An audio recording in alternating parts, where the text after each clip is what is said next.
Good evening and welcome to Thursday Night Spotlight with Pastor George. I am Pastor George and tonight's special guest is Pastor Bob White. Hello. He's certainly no stranger to any of you. Well, I'm so glad you're joining us for episode 2 of Thursday Night Spotlight with Pastor George. We are broadcasting from the front steps of the First Church of God Community Center where Turning Point Church meets on a regular basis. You might be able to hear in the background that a train is running through. How awesome and wonderful is that? We're not taking another cut. We're going with this. It's perfect turning point. I bet some of you wish you had that whistle when I was preaching on Sunday mornings. Well, anyway, what we're going to talk about today is we're going to talk about the considerations and the issues facing Turning Point Church as we think about what it means to regather as a congregation. Like many congregations across this state are talking about and doing, we're going to talk about how that affects us, and we're going to give you some details, but also some generalities, and we hope that you're able to tune in. You won't be able to ask questions tonight on the chat because we are pre-broadcasting this. It won't be broadcast live, but if you do have questions, you can email them to Pastor Bob or to myself. You can visit lespew.com and fill out one of the contact cards that's under the contact tab and ask questions in that manner as well. Well, thank you for joining us tonight.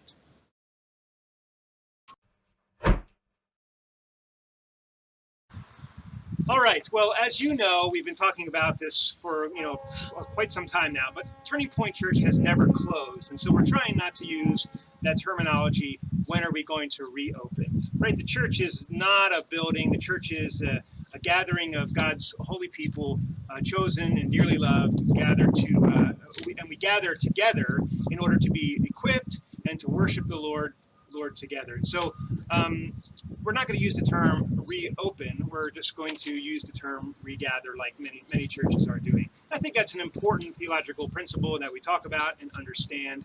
And if you've not been engaged in the opportunities and ministries that Turning Point has offered and had, we encourage you to continue to do so. There's lots of things to connect with online. There's ministries that we've been doing in the community. There's Bible studies. There's coffee hours. There's all kinds of prayer meetings and socials that you can participate in and be a part of. And so really, except for gathering on Sundays and Wednesdays, Turning Point has not really missed out on any ministry opportunity or discipleship opportunity. But we want to tell you a little about some of the stuff that is going on as we move towards what we're calling regathering. So I want to ask my guest here, Pastor Bob White, if he could tell us just a little bit about what's going on in the process. Where are we in the process of regathering? Right. Well, that's a great question, and it's one that we really want to get some information out. One of the things that's what's in the works as we've been meeting as a leadership team regularly, almost weekly, every other week, and reviewing CDC guidelines, monitoring the situation, looking at other materials and other resources, and really trying to stay on top of the details around the situation to see when it's a good time to regather and what's going to be involved in that. One of the things that we've done is we've ordered and gotten a list of things together to be ready when we regather. So we have cleaning supplies and hand sanitizer station. And, some things have come in, some things are on back order, but we're in that process of ordering and getting ready for the day when we can regather. One of the other things that has been a big focus for us is our live stream, things that have been going on Sunday mornings, and we've continued to add new things to that each week to try to make that more relational, and we're pretty excited about the results of kind of where we've been. I know there's been some sound issues and some different things, and thanks everyone for being patient and working with us through those times. And one of the things that we want to make sure that as we move to regather, that the quality and the overall live stream event that we're currently having is continued, and that anybody who has joined us as we're broadcasting from your gathering place, or anybody that has become kind of a regular on Sunday can continue with us as we move back to regathering. Oh, absolutely. Yeah, I think that's great to be able to realize that in this kind of slowdown period, we've really been able to expand some of our reach and connect with people that we haven't been able to connect with for a while, and that's been pretty exciting. It's definitely been a positive that's come out of a negative situation. So pretty cool. Some stuff that we got in. I'm excited. You know, it's like they're like toys. We got like these soap dispensers that we're gonna put in the bathrooms. We put our own soap in there anyway, but we're gonna put these soap that are like touch free, so you can. That's gonna be kind of a fun toy to use. So we're waiting on that. The only thing we haven't received yet are the hand sanitizer stations. They're hard to get, and we have one on order, and it's coming. And we have the solution for it. We have the soap. We have the cleaning products. We have everything we need about the hand sanitizer station, and that's going to come in. So when we do end up regathering together, we certainly want to encourage people to bring their own hand sanitizer, but we'll have some available. I was thinking about when you were talking about just the whole idea of coming together, and you see lots of stuff right now on social media and in the news about this church is going to be open this weekend, or this church is going to do. But really, every church has just a unique situation, unique personality, unique congregants. One of the things that affects us is that we don't own a facility, and so having access to that and setting up. So I think we're probably going to talk more about that in a little bit. So, well, I appreciate you updating on us on all of that. Well, when back in March, I think it was March 15th, was the first Sunday we didn't have services, right? And we had just finished the 190,000 or so meals that we were able to pack the weekend before. I'm so glad that we were able to get that done and get those meals off to hungry kids, because it certainly is a need, and Feed My Starving Children has a big need now. But that first Sunday that we didn't gather, I sat in my dining room in front of my laptop and using Facebook. I think it was when I first went. I preached my sermon sitting down to my laptop in my living room, and it was good. I mean, I think at that time, right, everybody was unsure what was happening, and that simple broadcast of the message and prayer, and I think my family put together a song that was kind of fun for us to do, and I think that was very comforting to people to know that whatever happens, we have this connection, and that the digital resources has made that possible. Now, since that first Sunday, we've tried to expand that and improve that. We've tried to bring in music, and we've tried to bring in some more familiar graphics and enhance the teaching and the sound. And so we're developing a live stream as a result of that. And we think this is a really important step for us, not in Regathering, and Bob's going to talk about why that's important, but also in moving forward as a church. And so, Bob, if you just talk a little bit about what you see happening in the live stream and the community that we've gathered and why that's important. Yeah, sure. So with the community, we've had individuals that have been able to join us that are new to Turning Point, and some that are becoming regular on Sunday mornings, and it's so important to us.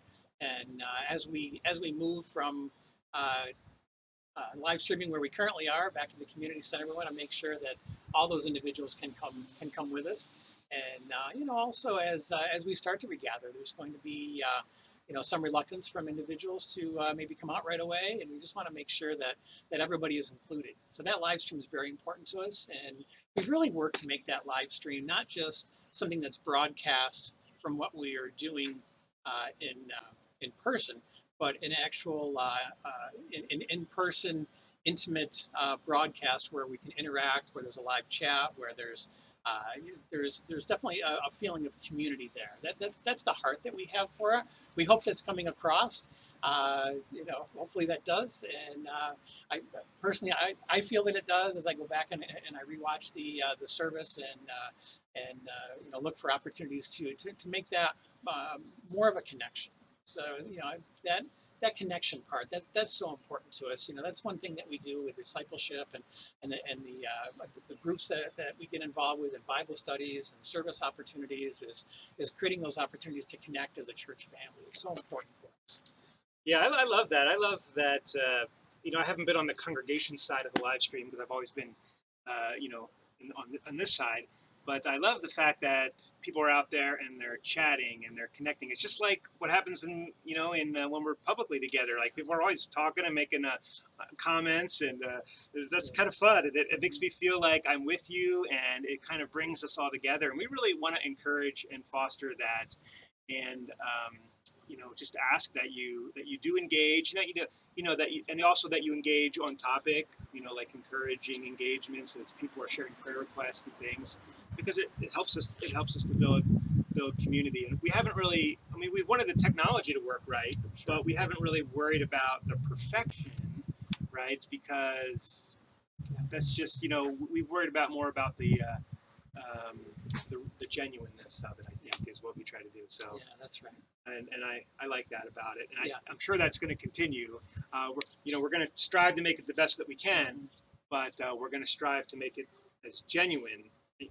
Genuineness is kind of the thing that I think we want to really focus on. Yeah, that's right. And so along those lines, we're looking to bring live music back into the service, and so we're excited about that. There's been some orders placed. There's some new equipment has come in. There's some on back order, but we're continuing to look for opportunities to continue with making that live stream the best it can be, and to make sure that we can capture everything that's going on once we regather and make that part of the intimate the online live stream as well. So yeah, we probably should say that we did have live music early on, and we had some issues with the equipment that we had, not able to capture that sound well.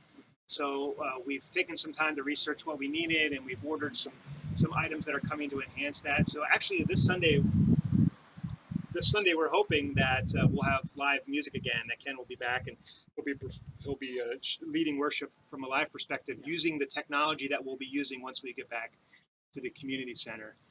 Again, the challenge is for us, is up till this point, we haven't really been able to get into the facility, use our equipment, and practice that. So when we need that in order for it to be a good, smooth transition. So I think that time's coming soon, but it hasn't happened yet.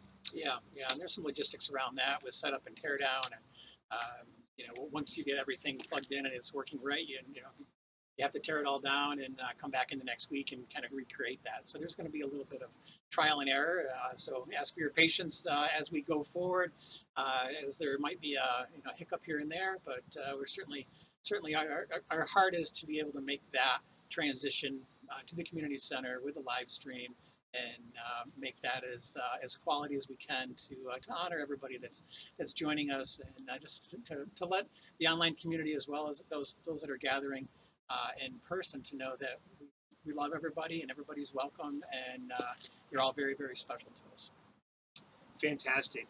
Well, thanks, Bob, for updating us on the live stream. Looking forward to seeing that grow and develop over the weeks, months, and even years to come. Yeah. Well, we have one more topic to discuss yet this evening, and we've already kind of hinted at it, but we're going to talk about what it looks like for us to regather. Now, it might be a temptation for you to say X, Y, and Z church down the street is doing this, or this church is doing that. But every church has its own unique personality, its own unique situation, its own unique circumstances, its own unique people that have their own considerations. And so we want to talk about what's right for Turning Point Church. And so we're going to talk about some of the regathering considerations that we have. And to do that, we're going to ask Pastor Bob just to kind of update us on where we are, what we're doing, and what some things might look like as we begin to regather. Yeah, so we already chatted a little bit about some of the things we put on order, so those cleaning supplies. So there'll be new procedures, new cleaning procedures. So we're following CDC guidelines right now. We're reviewing those. We're looking at other resources and references just to make sure that we're going to do our best to provide the safest environment possible, because we love everyone and we want to make sure that that's taken care of. But also there's touch points. So we talked about the handless soap dispensers or the touchless soap dispensers. Yeah, if it's handless, you wouldn't even need soap. That's right. Yeah. So if they're the touchless hand sanitizer station, and those things. Maybe the door will be propped open, or somebody will be there to open the door, so you don't have have that touch point, and some other things around those considerations as well. Some cleaning procedures and those things, but also social distancing, seating. So we have this this huge facility that we set up in, and that gives us a lot of opportunity to create That's right. some social distancing opportunities. So when we're seated as part of the congregation, we can create those safe spaces as well. Yeah, excellent. Um,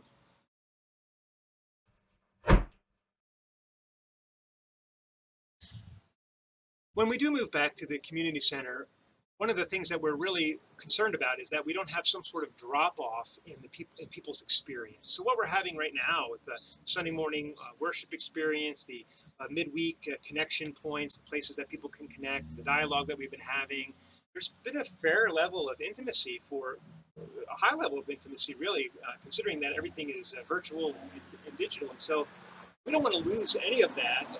We want to experience that plus. And so we're concerned that when we come back to the community center, that because we're going to put up some unintentional intentional barriers, that they might somehow become unintentional walls that separate us. And so really just focusing on having the best possible experience here as we regather. It's one of the many factors that we're considering as we think about coming back to a time of public gathering. Yeah, that's right, George. Some of the things that we'll probably experience early on would be, some things like no food or coffee available, just to eliminate some touch points. Probably no kids ministry or childcare right away.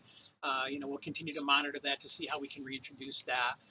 So once we do start to regather, there'll be some changes that way, so we can minimize some touch points. And we talked a little bit earlier about the touch points with the doors and hand sanitizer stations and things like that. But we want to make sure that we're being cautious and creating the safest environment that we can. So with the social distance seating and those kinds of things, we will work to make that as warm and welcoming as possible, and as safe as possible as well. So as we work to that, we'll continue to work on the live stream, and we've got some plans in place there. We're excited to see some of the things that some of the new equipment that's come in to make that experience hopefully a little more connection, relational. And so as we move that to the community center and we start to broadcast from here, we'll be able to get some communication out. And so watch for more communication as far as Turning Point Church's plan to regather, and things that are in the works, and things that are being done now, so that when we are ready, we can. Yeah, so it's really been an incremental process. We've been trying to learn new skills, add new things, add new technology, add new supplies, and every week we've learned something new. We've grown a little bit more. So we're really preparing for that time when we can announce, hey, this coming, when we can announce that the coming up Sunday might be the Sunday that we gather in public. So we'll be ready to go when that time happens. But as of now, we don't have an official date for that, but we're working towards it. Please be in prayer for us, and be thinking about what that might look like for your family as regathering occurs. Thank you for joining us tonight for Thursday Night Spotlight with Pastor George. If you haven't already subscribed to our YouTube channel, please do so. And you can send in any questions through letspew.com and click on the contact tab there, or you can email Pastor Bob or myself directly. We really appreciate you. We miss you very much. We're looking forward to getting together with you again real soon. And have a great evening. We'll see you on Sunday at the gathering place.